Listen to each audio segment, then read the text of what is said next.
Thank you very much. Please have your seats. First of all, allow me to thank all of you once again for coming out here and sharing your time with me and the team. Now today, this morning, I want to spend some time talking to you about the future. The future of agriculture in this region. And how together we can build a future in agriculture that is dynamic, resilient, sustainable, and one that gives the people of Region 5, especially our farmers, the best prospect of profitability and of being successful in your agricultural endeavor. Let me be very clear that Guyana has earned tremendous accolades in the last 4.5 years on food production and agriculture. And the vision of this government is to position Guyana as the food production capital of the region in the next 5 years, in every category of food production. We want to be able to have all our hatching eggs produced right here in Guyana. We already are self-sufficient in table eggs, poultry. We want to expand our poultry production so that we can have export potential capacity, but not only expanding our poultry production, but ensuring that we build a mechanism through which the input costs will be reduced. That is why we're investing in our own feed mill, and also investing in having the input for the production of the feed. So we want to be able to have a livestock industry that is fully diversified. And we want Region 5 to be the capital of our livestock industry. And we have some specific initiatives that we will pursue in relation to our livestock industry. Some very, very specific initiatives. And what we want to do is to bring the farmers as partners in these initiatives. One of the big challenge for farmers is to find capital at good interest rates sometimes. And what we're planning to do is to create a special development fund and an investment vehicle through which the government will co-invest with our farmers in building medium and mega scale farms. We also want farmers from different communities and villages to come together, because if we come together and we form farmers group that are functional, then we can give these groups directly. We can invest in these groups directly, giving you the machinery directly to manage within your farms the drainage and irrigation system, the dams and all of these things, so that you will take the full responsibility of creating and managing those facilities. So these are some of the initiatives that we're pursuing for sheep farmers. We want to work with you in the coming months, not years, in the coming months, to have not only the Black Belly program expanded, but we want to now have all of those farmers brought together. And depending on the acreage, and we're also creating new areas for feedstock and new areas for pasture and grazing in the region. So what we want, for example, for our sheep farmers, and everybody can do the same thing, and we don't want everyone to be double dipping.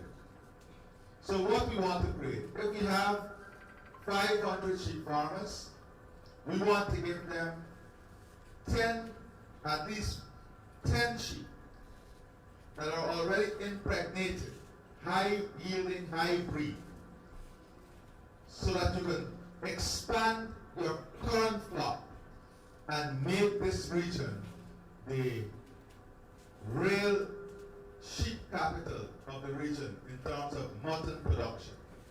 So that is one of the initiatives we'll be implementing in months, not years. The next program is that of swine production. If we have the farmers who are involved in swine production, we have a program that we're going to do the similar thing. Expand our production base. And one of the things that is important to all of this is the investment we're making in the new Hope-Lai Canal. That investment, as you know, and the supporting infrastructure is about $18.4 billion in this region. But why is this investment important? This investment is not only important because it will help you with drainage and irrigation now. This investment is important because it will open up more than 56,000 acres of new land. New land to go into agriculture production. New land to be allocated. And that is what we want to be doing, what we want to be doing also. To sit with you and to see how together with the farmers on board, we can find a mechanism through which these lands will be not only allocated, but how are we going to do the planning within this 56,000 acres of new land? What will be rice?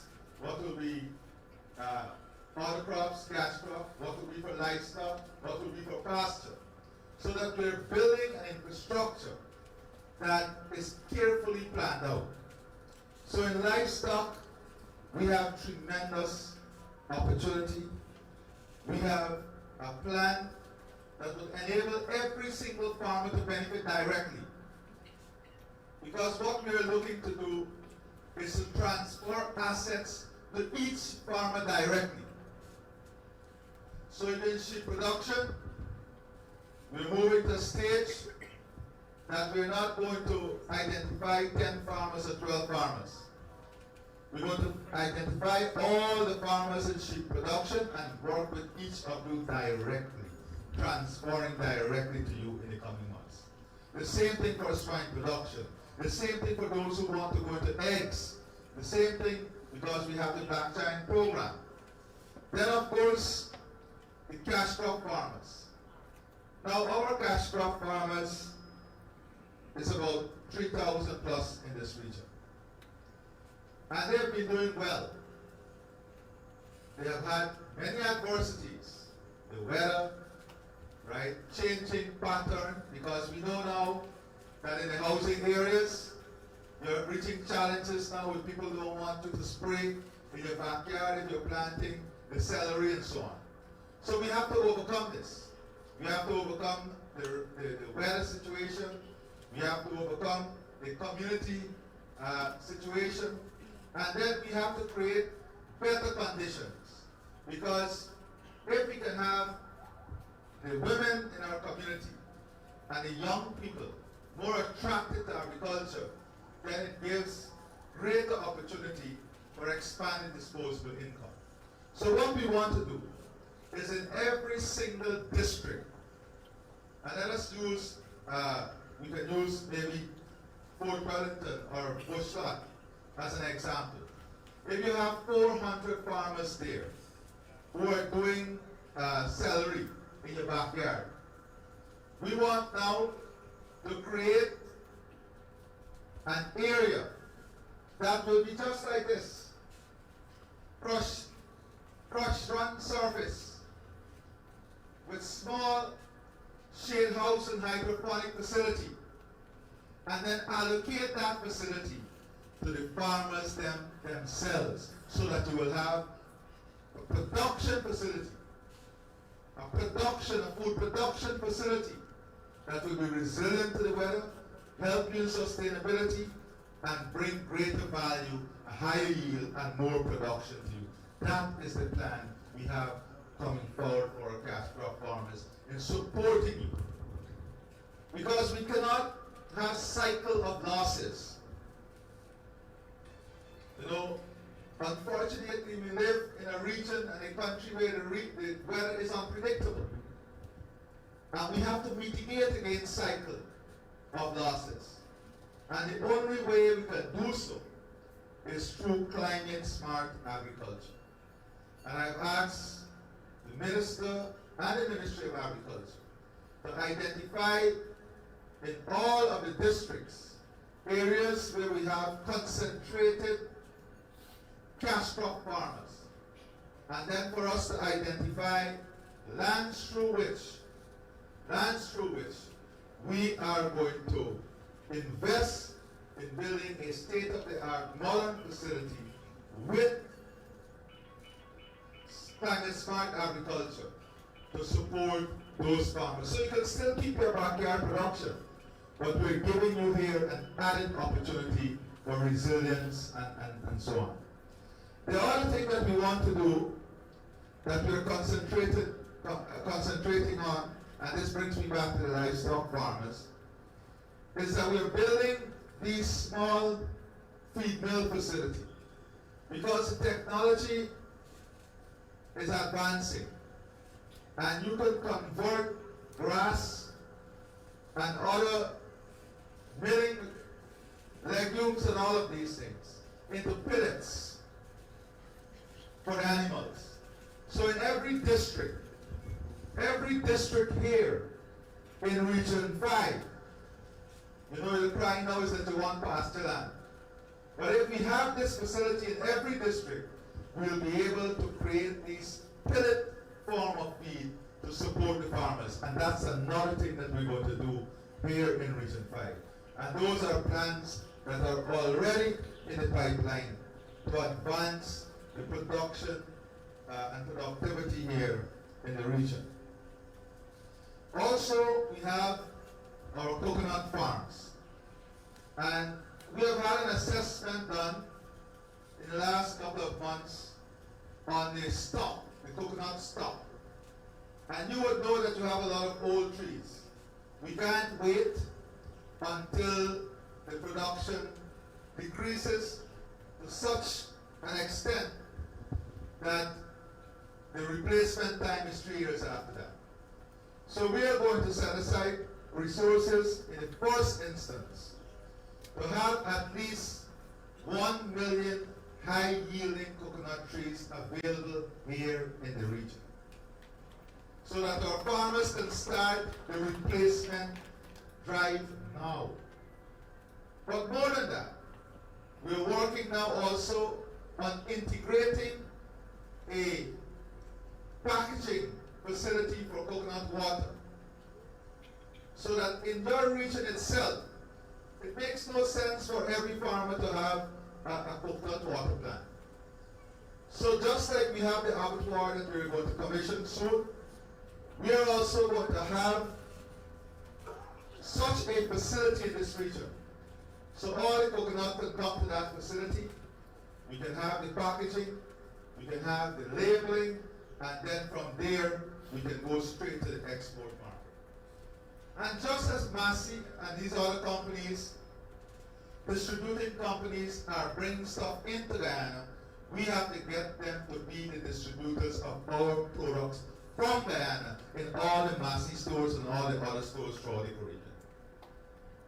So these are the things that we are actively working on that will come to full fruition in the coming weeks and months. Now let me also address the issue of our swamp shrimp program. We've started that program in this region. We have 18 farmers who have expressed interest in this project. And we have about 150 acres of land among those 18 farmers. We're already deploying the machine, one machine, because in the coming months, We want all of these farmers to be able to benefit from this program. And then the farmers from the Mahaika-Maikoni area, you guys have an issue there with the saltwater intrusion. I'm going to ask the Ministry of Agriculture to work with you to see how we can use the back section of those lands also for the swamp shrimp production. And we are going to support you with capital investment in terms of machinery and drainage structure to convert those lands into the swamp shrimp production. Because it is a market that is there, it's a high yielding market, high value market. And we also have to integrate what we're doing on the large farms. For example, if we have a farmer with 10 acres, 20 acres, 30 acres, we have to sit down together and see in every 10 acre of rice how we can convert 1 acre into a high yielding commodity. A high price, high yielding commodity. These are the things that we are working on, that we want to introduce to continue to help our farmers. Our Fisherfolks, we have the prawns project. We are now securing the market, the full market. So when that entire project was fully actualized, you will see the enormous benefit that it will bring. And when I speak about our Fisherfolks, I'm not only speaking about the boat owners. I'm speaking about the workers. How do we help the workers to have additional forms of income? How do we help them to get more disposable income? How do we help them through the investment in integrated infrastructure to have a shade house with production? So even whilst they're at sea, their wife or their children can go into a safe facility, not into the deep back dam, into a safe facility with a hard surface like this, in which they too can be empowered and earning more. It is also important for you to understand that critical for agriculture is investment in agriculture. We can't have no production if we don't have DNI system, if we don't have farm to market access road, if we don't have the sluices and the structures, if we don't have extension services. These are things that are critical to the production. And one thing you can be sure of is that you can trust this government to invest in those things to make agriculture viable in this region and every other region across our country. So, what are some of the other things that are key for you? Land development. Land development. In the coming months, in addition to what Mr. Bishop is doing, I want to work directly with the farmers, by groups and by areas, to resolve issues, but more importantly, to identify opportunities with you, and to see how together we can build out those opportunities. For me, value creation for our rice farmers. As we increase production, you know, we have a major issue with storage and drying facility.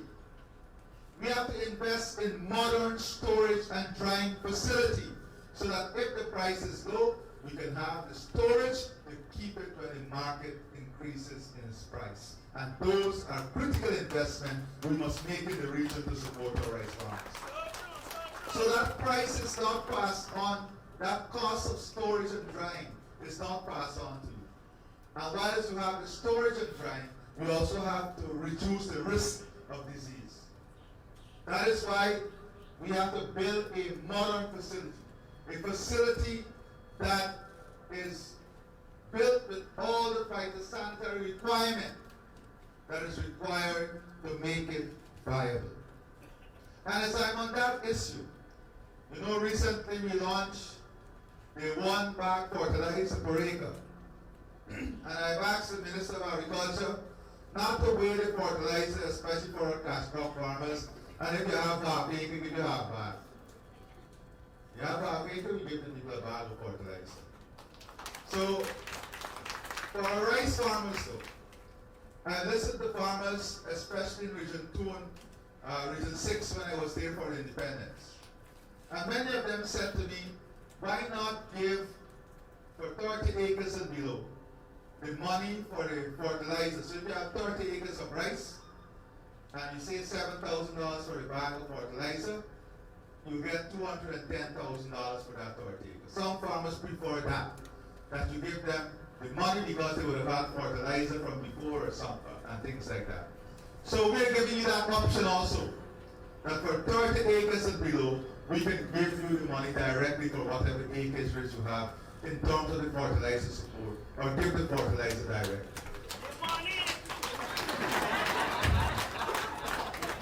Now let me say that we also have to look at how we increase value and how we enhance productivity. So right now, the farmers here in Region 5, you take all your produce to Georgetown, right? Especially the cash crop farmers. I want to ask you, what about if you reverse that? Yes, you can still take it to your customer, but what about if we create a marketing facility and hub with cold storage facility that you can have people coming here to buy from you as wholesalers in this region and then taking it back? And we have to build a facility in such a way that you have cold storage so that you can reduce the spoilage, because every time you move back and forward with your produce, damage increase. Tomato especially. So we have to, and that is what I'm talking about. Right now you may plant tomato in your backyard. Right? And you got big ones so. But how do we now convert that into a hydroponic facility, where you can also do different variety of tomatoes? Because all the hotels that are coming, some of them want cherry tomatoes, right? And then, you know when celery price gone up, what's happening? So all of these things are the ideas that we're going to pursue in the coming months ahead. The other thing is, how can we support transportation? Because that's a big, big problem. If we have 20 small farmers utilizing 20 different cantons, we may not have economies of scale. So we have to sit with the farmers and support you. These are ways in which the government can support to reduce your costs, to reduce your input costs. So transportation, having the processing facility, expanding processing facility, cold storage facility, research and development, that is important. All of you have a cell phone now. In this new world, you don't have to get an extension officer to come to you physically. In all the farms that they have, today, extension services is done in real time with technology through your cell phone. And we're investing now in the infrastructure to allow this to happen, to allow extension and research services to be available directly to the farmers 24/7, but in a predictable manner, in which we can inform you as to what are some of the issues and challenges that are coming ahead of you, so that you can plan. If we have report on water levels at the conservancy, you don't need to go down to the back of the conservancy to see the levels. We can share that data with you so farmers can plan. And farmers in return can input data from where they are, so that the system, we becomes more responsive and more efficient. These are the things that will ensure that our food production and agriculture become viable. That our food production and agriculture enable us to create wealth from it. So today, I want to share these ideas. I wanted to share these ideas with you. Because as you know, we're in the process of developing and finalizing our program of work for the next 5 years. And I also wanted to give you an opportunity to interact with me on some of the things you believe are the priorities and some of the ideas you may have and you want to share with us as we move forward. Today's forum is one of those forums where we talk about the future. And how do we develop the best possible ideas? And I wanted you to be involved in this discourse here, in this region. But I know that also many of you will have individual issues that you have. That is why we brought a full team. Where is the team? Here alone? Huh?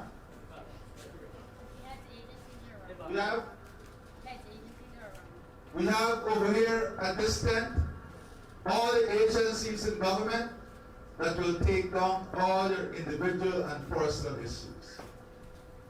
And they will follow up on that on your behalf. But I want us in this forum to talk about region and community issues and how we build up. Now one of the big things is MMA also. And how do we sit together and resolve all the land issues in MMA? Especially issues where we must now look at land use and allocation.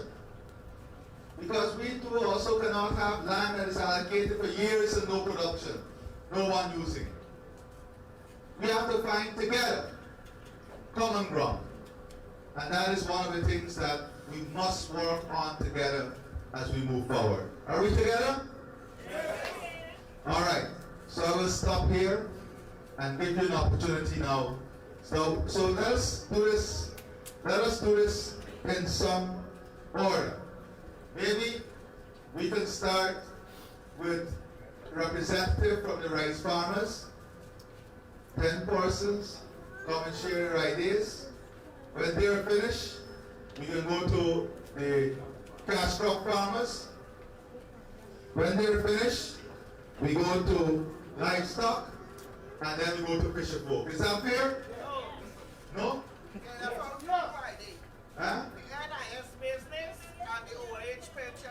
All right, that's the different business. Leave the farmer's business right now, right? So let's start with our rice farmers and give 10 representatives to come forward. No, please, man.